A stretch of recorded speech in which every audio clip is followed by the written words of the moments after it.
Today's story has been recommended to us by a family relative of the person directly involved in the story itself. We're not going to name the family relative, we never do with videos such as this, but we do hope you enjoy it. Now, it is one that is quite disturbing. It does involve taking one's own life, but there are some bizarre twists and turns throughout. But this today is the graphic and disturbing story of Ernest Whitehead.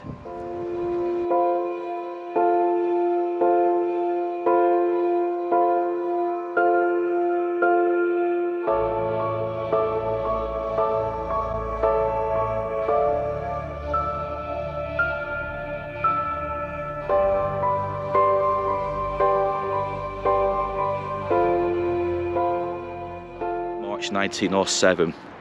And in the early hours at around 3:30 that morning, a boatman was making his way along this stretch of the Leeds and Liverpool canal. Maidenful Bridge, which is only a 2-minute walk from where we are now, would soon appear out of the darkness. The boatman, as he got closer to that bridge, would soon make the shocking discovery of a man hanging down from one of the wooden beams on the bridge. At the time, he didn't know the man himself was dead, and he shouted over to him, didn't get a response, and it was only when he drew his barge, his canal boat, up to where this man was hanging, that was the moment he realised that this man indeed had taken his own life. After the horrible discovery of this man hanging from the bridge, the boatman, he fastened his boat or his barge to, one would presume, this side, maybe somewhere around here, and he went off in search of somebody who may be able to help him. Now, that somebody would turn out to be P.C. Watson, Police Constable Watson, and both men quickly made their way back to this spot. Now, P.C. Watson and the boatman, they cut down the body that was hanging from the bridge, and the body itself was then quickly taken to Cog Lane Police Station.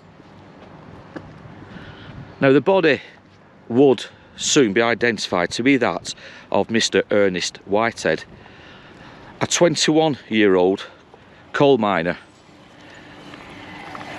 And he had lived with his parents at number 6 Mary Street over in Burnley, so not too far from where the body itself would be discovered.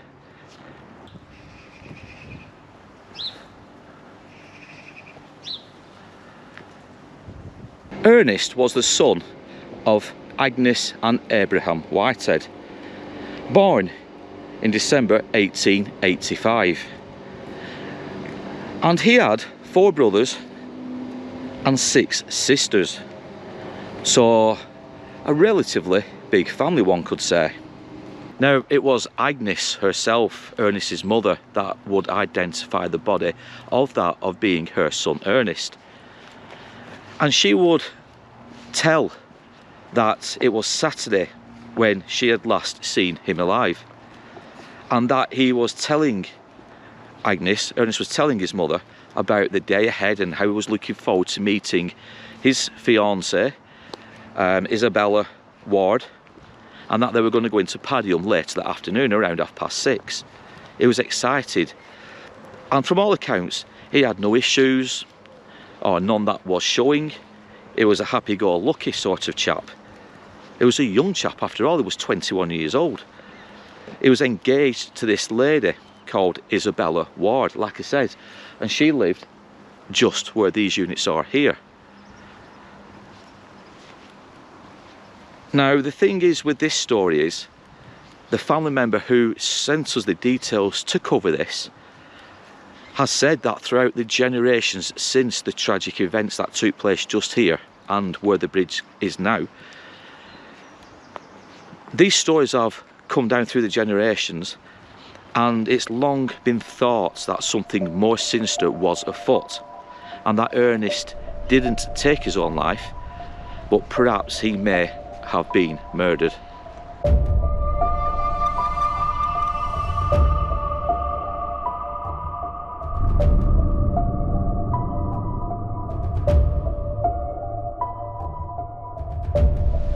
It was on Saturday the 9th of March when Ernest had made plans to meet up with Isabella, and together, after leaving Burnley, where they would use the tram service, they would make their way over to nearby Padiham, where they would spend a couple of hours drinking, laughing, joking, making plans for the future. And within 2 hours, 8:30, 9 o'clock, they would make their way back along from Padiham to this location. And it's a public footpath. It's always been a public footpath. But it's this same route the couple would have made on the way back to Isabella's former home. Now the home is no longer there. It went many, many years ago, and instead there's some kind of industrial units located there now. But it's most certainly this public footpath they would have walked all those years ago.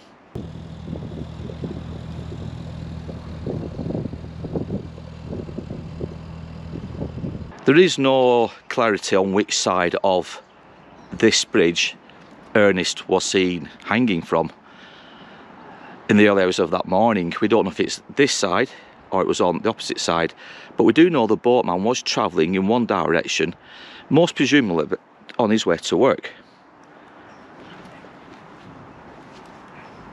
But it is an eerie feeling again, being at one of these locations where such a disturbing tragedy took place.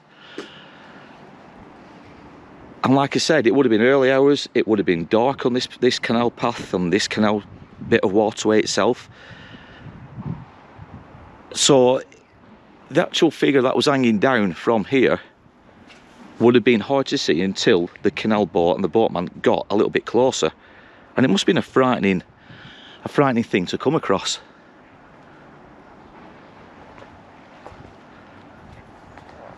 Just to our right and just beyond this tree line here is where Isabella once lived with her parents when this tragedy took place.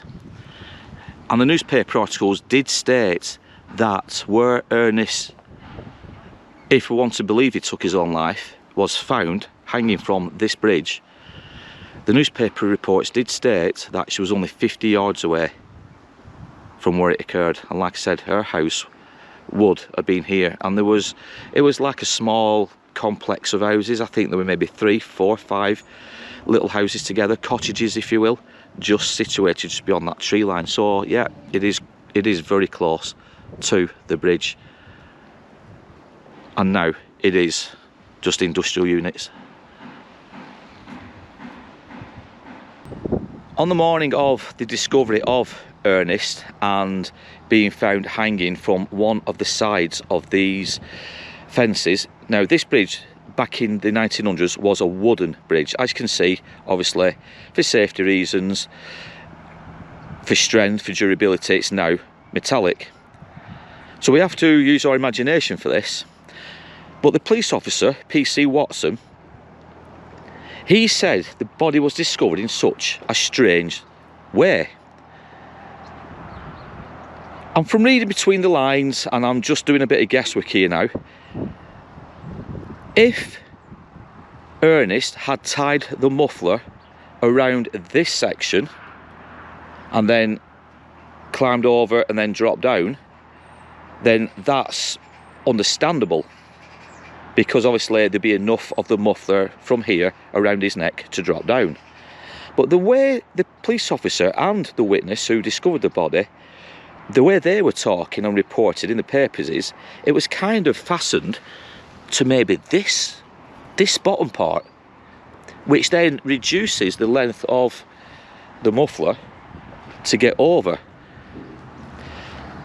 So if that is the case, we're not quite sure how he's done it, because mufflers, even though they were quite long, would it have been long enough to be fastened to the bottom of such a wooden beam, enough to go all the way up and over and down? Because you've got to bear in mind it's tied around his neck, so he's reduced the length of that muffler to be able to cock his leg over and then to drop down. That's what I think has happened. I think he was found, but it was fastened to the bottom strut of the fence post. But it is difficult to know for sure. So what I'm saying is, the muffler, which in everyday terms is a scarf, so this muffler was wrapped around his neck. But if this muffler was fastened to this bit here, as I was just saying, it's easy to climb over, and then obviously it'll pull his neck. If, however, it's fastened to the bottom, he's reduced that length around his neck. It'd have to somehow try to get over to commit suicide. So this is what the police officer was saying on the witness. It was found in such a strange and compromising way, in that it made it quite difficult to understand how he's actually done this himself. What makes this location a little bit bizarre, or is that Ernest lived way over in that direction, and it's probably about a 20-minute walk from where we are now. Isabella lived just around the corner here, 50 yards away from this bridge. This is, as it is now known today, Madenfold Bridge, was known as Maidenfold Bridge, and where Ernest took his life. So Ernest was found in the opposite direction to where he left that evening on Saturday the 9th. He left the house, and apparently from all accounts he made his way in that direction, but he was found in this direction here. He did a U-turn at some point and made his way along what would have been an old lane in that direction to walk back here. Obviously we know that you could potentially walk along the canal path, and it will take you to, well, towards Mary Street and to where Ernest once lived, but it would have been a lot longer walk. If it had carried on in that direction along the main roads at the time, 20 minutes, 25 minutes, this way may have taken well over an hour. So why would Ernest take the longer route just to get home? Or did he plan to take his own life? And it was at this spot, close to where Isabella once lived.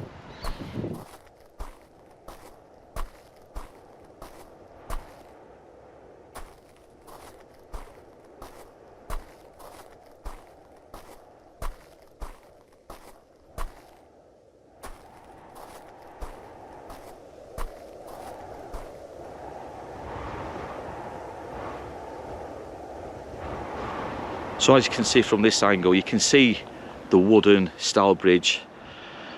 It is now metallic. We don't have any photographs, unfortunately, of what it once looked like. We have looked for the past week or two. We have been looking for more photographs, but we don't have any. So what we'll do, we'll overlay some that I think may have looked similar to what it once would have looked like over throughout the video, to give an idea of the type of bridge that we're talking about. We feel like we've got one in particular that may just match it, but it is hard to say.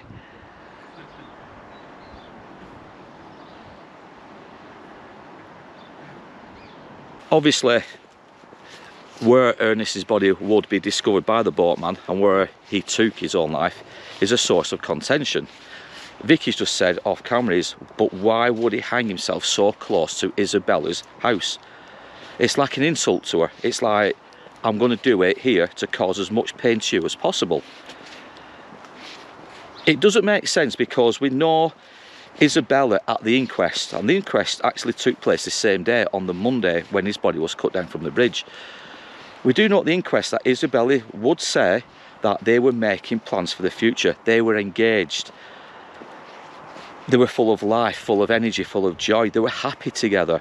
She saw no signs of any depression or anything like that that we know about. So, yeah, outwardly, and like Vicky said, they had a good day out together. They met up at 6:30 and they enjoyed the evening together. He spent a couple more hours back at Maidenfold or Madenfold before he left to go home. So there was no signs of anything bothering Ernest. One thing the police did find upon searching his body at Coglade Station was a piece of blue paper.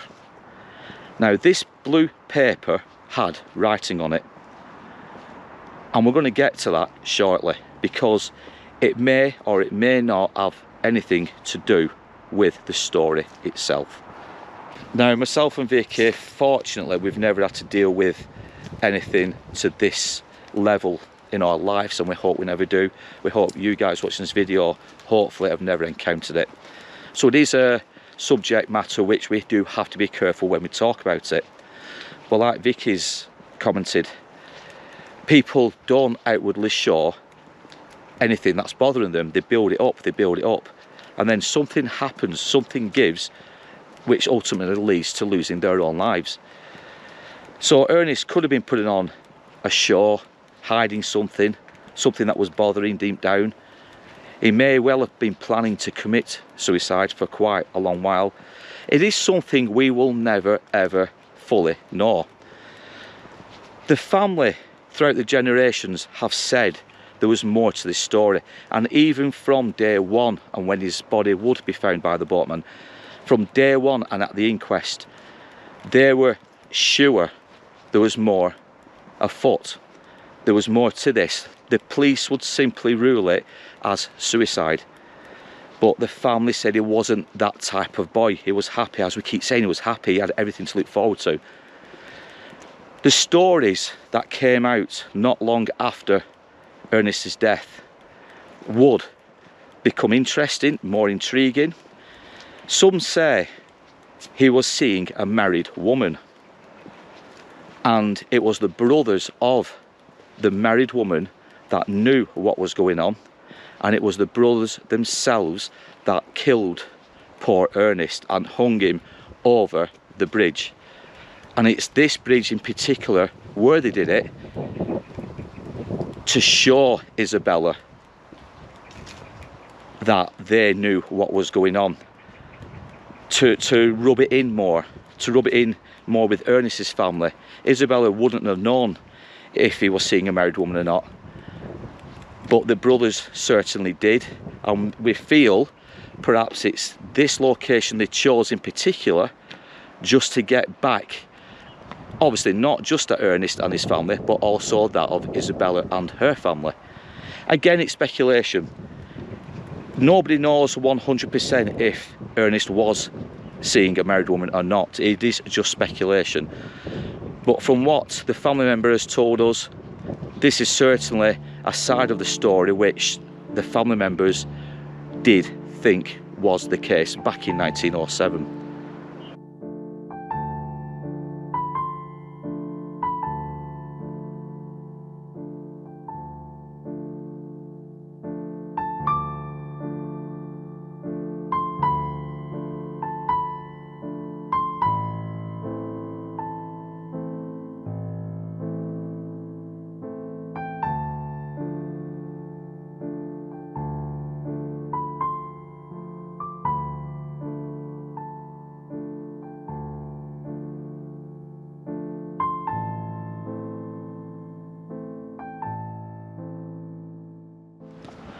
At the inquest, Isabella herself would obviously take to the stand, and she would go into great detail as to the last time she spent with Ernest and what they got up to and where they went. And indeed, she would clarify that they had been drinking in these public houses in and around Padiham. It was later that evening they made their way back to Burnley on a tram, but they got off close to where Maidenfold or Maddenfold is. They then walked to her house. Now, the coroner himself asked Isabella if they had been drinking, and if so, how much were they drinking? And Isabella said, yes, of course, we had a few drinks, we were drinking port. And the coroner asked, would you have had enough to make yourself, or would Ernest himself had been drunk? And Isabella clearly said, no, neither of them were drunk. But it seems the coroner wasn't happy with this answer, and he sort of implied that drinking wasn't for a woman of her age. You see, Isabella was only 18 years old at the time of these events taking place. But it was like the coroner was trying to put words in Isabella's mouth. I think from reading between the lines, he kind of wanted Isabella to say, well, we may have had one or two too many and we were a bit tipsy, because then it would have been a simple case to answer, basically, as to why Ernest took his own life. Perhaps he was drunk and he didn't really know what he was doing. But Isabella, she kind of stood her ground, and she would say, neither of us were drunk. We were fully aware of what we were doing. Now, without wanting to repeat myself too much, we will go back to what Police Constable Watson would discover and what he would say at the inquest. And when asked about how the body was discovered and in what position it was in, PC Watson replied to the coroner saying it was a funny position to be in, and how he got there I don't understand, for the muffler was tied to the bottom rail of the bridge. The deputy coroner then asked if it could have been an accident, to which PC Watson himself replied, not at all, it must have been a case of meaning it. Now, interestingly, and this is the point I was getting at back at the bridge over in Madenfold, PC Watson, when asked did Whitehead himself mean to hang himself, PC Watson came out with something on the lines of, not at all, I don't think he could have done it, or words to that effect. I think PC Watson himself had this feeling that there was more to Ernest's hanging than what may have seemed obvious to some people. I think PC Watson was hinting somebody else was behind his death.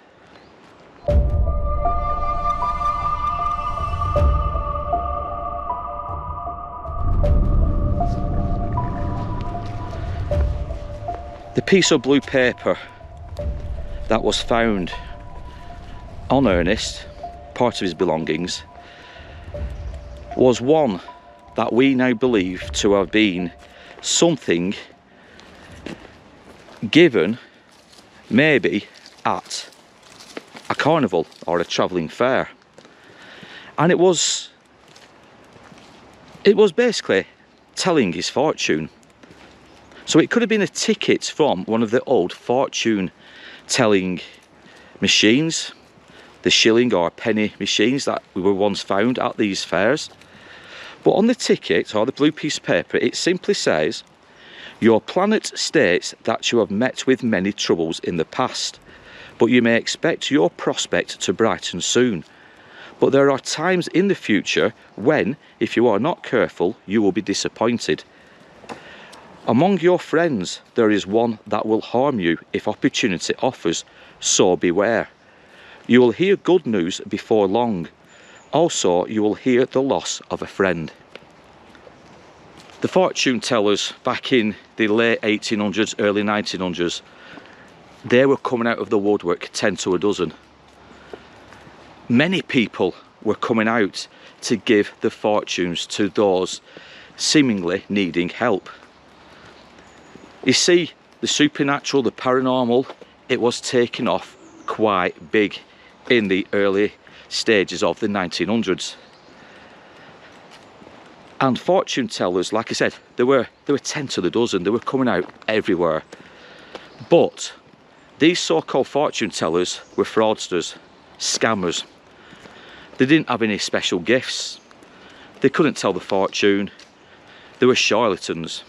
And they would take people for as much as they possibly could. And we do have quite a lot of stories to back this claim up. Now, we're not going to get into it too much for this video because it is a story on its own. But it is one I think we may be coming back to at some part throughout our journey together on the Days of Horror YouTube channel. The thing is with this blue piece of paper, we know Ernest had been engaged to Isabella since the last Burnley fair. Now, we don't know when that fair was, but it was a fair. Now, we know fortune tellers would have been at these type of events, carnivals, fairs, arcades. So it's more than likely that Ernest himself had got his fortune told whilst at the Burnley Fair itself, because he had the newspaper, well, not the newspaper, sorry, he had the blue piece of paper on him upon discovery of his body. The reason why I bring this up is Ernest was also a keen fan, a keen reader of the Penny Dreadful magazines back in the 1900s. Now, Penny Dreadfuls were comic books, but that told stories of Sweeney Todd, Jack the Ripper, Spring-Heel Jack, Dick Turpin, and many other adventures, detective stories, pirate stories. He was a massive reader of these comics. His mother, Agnes, at the inquest, would say that he was up all hours of the night, most nights, reading them. Now, put these comic books alongside with the fortune that he had been told. I do ask the question, had these two things together kind of affected a young Ernest? Had these stories got into his mind too much and he acted upon some dark thoughts he may have been having, even though he wasn't showing any dark thoughts to people who loved him and who he loved? Was something going on behind the scenes? And it's because of these magazines, these comic strips, because of the fortune he'd been told, because it is quite dramatic in wording. Had this affected his mindset somewhat, and just enough to push him over the edge, which obviously would mean the loss of his life? And again, I bring these up because we hear so many stories of young children, or children, teenagers maybe, today, in today's society, committing horrific crimes on other people. And then when the reports come out, when the newspaper articles come out, the police investigations take place, every so often we hear links to a crime with something these people have watched on TV or games they've played. So it could be a movie, it could be a horror game they've played on the gaming consoles, it could be music they've been listening to. So the parallels between the 1900s and today are quite similar. It's just that technology's changed. But people to this day believe that children, even adults, can be influenced by things they hear, they listen to, and they watch. So perhaps Ernest himself, back in 1907, may have been influenced by the magazines, the comic strips he was reading, and that of the fortune teller. Now, going back to the blue piece of paper again and the fortune itself, I mentioned that a travelling fair, the Burnley Fair, he may have had his fortune told by a person who handed him this piece of paper, or it might be in one of the ticket machines. It might have been a small ticket that he paid a penny for, or a shilling, and it gives him the fortune. We don't know for sure how big this paper was or how he got this paper, but it is more than certain that of a fortune teller, either a teller in person, an elderly lady, or that of a machine. Now, the problem we have yet again here at Burnley Cemetery is where Ernest is located. He isn't here. We're going to go off the base of this headstone and the number A3781. We know Ernest is buried with his family and two brothers in A3767. Now, Vicky stood alongside it, so we're going to go up and visit it. So A3781, we know the headstone numbers now are decreasing if we go in that location. If we come obviously from that way down, it increases, so we're decreasing. So A3781. So let's go and find poor Ernest. And again, he's got a lot of empty spaces, no headstones. And as you'll see, the same with Ernest and his family. Now, as I was saying, we've counted down to roughly here, alongside this interesting one. We feel Ernest is buried right here with his mother, his father, two younger brothers in A3767. And as you can see, no headstone, nothing to remember the poor chap. But there could have been at some point. But there could have been. We think, like a lot of these headstones, Over time they become unstable, eventually they've been laid down, and then obviously they've been removed. As you can see in this example, they've been laid down, it won't be long before these are removed. Now unfortunately we can't get a headstone number off this one, just to confirm that this is the location of Ernest, because of the way the headstone has been placed. We think the number is somewhere on this one, but underneath on the back of it. But it's a shame, because that would have proven that Ernest is here. But yeah, this is where we believe Ernest is interred, just here in A3767. What makes this all the more sadder is there is a headstone here, and I don't know if the camera's picking it up, but round about there is the name Isabella, his wife. Now obviously this isn't the same Isabella that Ernest was engaged to back in 1907, but considering he's only buried 1, 2, 3, 4, maybe 5 plots away, just past that headstone on the other side, considering he's so close to this one, another Isabella, it's a bit sad really, knowing that his fiancée was indeed an Isabella.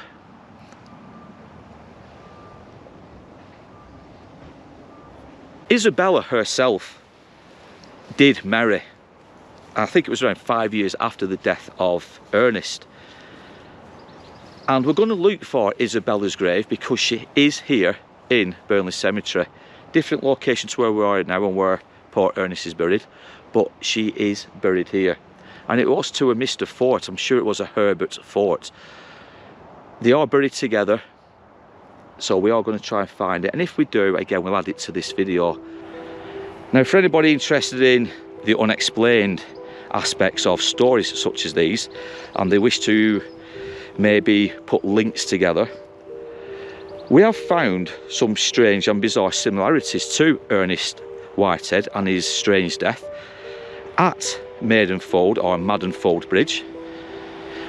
One story in particular is of that of Henry Shorrocks, whose body was discovered in the water exactly close or underfoot of the bridge itself. He was a 60-year-old man who had been missing since January 1908, and his body was found a month later in February, floating in the water but with both of his legs tied together. Now if that isn't enough, we go back to the 21st of June 1900, when the body of John Heap would be discovered drowned. He was also aged between 60 and 70 years old, but he had been missing for 3 months prior to his death. Now his dog was found sitting on the canal embankment, and so obviously when people went to pet the dog, to see the dog, this is when they noticed the body of John Heaps floating nearby, so obviously they went for help. But that is not all. In 1887, July of that year, the body of 6-year-old William George Baker was also discovered very close to the bridge, again drowned in the water. And then finally we have one more story, the same stretch of canal right under the bridge where Ernest himself was found, and that was the body of a badly decomposed child, or the badly decomposed body of a child I should say, aged around 8 months, and this was in May 1905, and again it was discovered floating in the water but wrapped in brown paper. Now I'm not saying the bridge itself has any paranormal or supernatural aspect to it, and I suppose it might have been a tranquil area, place where people found easy access to the canal, obviously being a bridge and the footpath down the side, so it was easy to get to. But it is very bizarre how so many deaths, so many bodies have been pulled from that little stretch itself, from that area, either directly underneath the bridge or very close to it, within feet, within meters of the bridge being located. But it is bizarre how we've managed so easily to find so many stories of people, bodies being pulled from that exact same stretch of water. Tell us your thoughts down below. And unfortunately, just like Ernest, it looks like Isabella Fort, his once fiancée, might be difficult to spot, because just look at all these empty spaces. Well, not empty, but all the spaces with the headstones missing. So we know it's just somewhere around this stretch. Now we're hoping it might be down here. Isabella with her husband are buried in 3736. That one is 3730, 31, 32, 33, 34, 35, 36. So Isabella is buried just here, next to this one with the angel and the headstone. So Isabella Fort with her husband. We're going to have to say it, but we think she's interred here based on the numbers going incrementally in this direction. So obviously you've seen that when we come to visit Burnley Cemetery, it is usually a miss when it comes to looking for headstones, and that can only be down to the years the stories took place. The stories that we cover, early 1900s, late 1800s, and I can only presume, as I mentioned earlier, that maybe the headstones have become a bit unstable, so they get laid onto the ground and then eventually they get taken away. It's sad and it's a bit disappointing, because when we do find the headstone, and it gives more validation to the ending of the story, but we hope you guys understand it's not just us. We spend quite a lot of time off camera walking up and down aimlessly for the best part, looking for the locations, because as you guys will have saw, we always start with one headstone number and then we try to narrow down where the location we want to be will be in, and sometimes it is very, very difficult, as you've obviously seen. Now that is the end of this story. Another intriguing one. You've got a lot of elements mixed in the pot, or a lot of ingredients mixed in the pot, I should say. You've got the bizarre death of Ernest, and how many people, family, friends, even his fiancée, all stated he was of sound mind. He had no problems that they knew of. You know, perhaps he was carrying something in his mind that he didn't want to speak of. Perhaps it was the fortune he was told. Perhaps it was the penny dreadfuls that have somehow warped the way he was thinking. We will never know. You've also got, obviously, like I said, the blue piece of paper of the fortune. Was this blue piece of paper possibly planted on him by persons of unknown? If the stories may be true about him possibly being murdered, could somebody have placed that blue note as a little bit of a red herring, something to distract the police with the investigations? It's a theory, it's plausible, I guess, but could that really be the case? After all, PC Watson did state that he didn't think, from reading between the lines, that Ernest committed suicide, and there was more to it. The coroner, or the deputy coroner, he also would try to put it on, to blame it possibly on drink and being drunk after being out with Isabella on the Saturday, visiting the public houses in and around Padiham. But it's all hearsay. Tell us your thoughts down below, guys, on this story, and tell us what you think could well have occurred in the early hours perhaps of Sunday the 10th of March, if not the late hours of Saturday the 9th. Comment down below. Now, as we leave Burnley Cemetery, we do want to again thank the lady, the family relative of Ernest Whitehead, who contacted us a few weeks ago regarding this story and this tragic case that had occurred in her family back in 1907. We really do appreciate it when people feel that they can trust us enough, myself and Vicky, to come out and cover these stories the way we do. We do have a backlog of these kind of stories, all recommended to us by family members themselves. We've got the likes of Burnley, we've got Stockport, we've got Oldham, and we've got Leeds, where we've had stories supplied to us from these locations. So these stories are coming, but because of the backlog, they may take several weeks, if not a couple of months, for us to get into them. So if you have contacted us, and we will have been in touch with you, please don't think we are ignoring it. We will be covering those stories, but it is just the backlog, as well as the other videos myself and Vicky have penciled in to cover over these next few weeks and months. What me and Vicky do, you see, we get all these stories together, and then we have a spreadsheet.